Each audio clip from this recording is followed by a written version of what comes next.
rødfiskefodring, den lille, den skal have lidt mere. Men det plejer at få det sidste i fodringen. Nu synes jeg, vi skal prøve at tage en lille smule om de her pelatiske stivfisk, der har rundt omkring mig. Ja, det er nemlig rigtigt. Dem skal vi jo også til. Og de pelatiske, som vi snakker om, sådan her i starten, dem er der rigtig faktisk 4 slags af.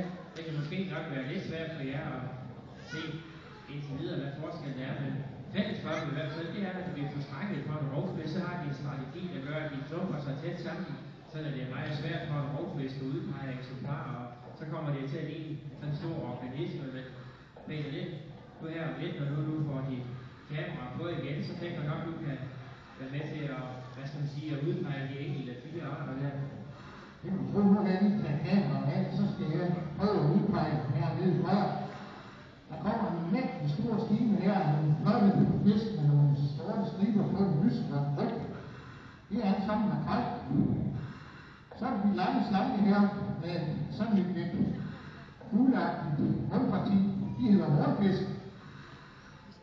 Så er der nogle, der er større og mere runde i fasongen. De har en lille sort prik på bælgelåget.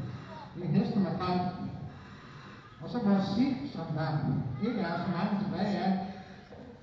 De befinder sig helt hernede ved bunden. Det er de her små sølvdrenge, som vi har svømmet rundt hernede.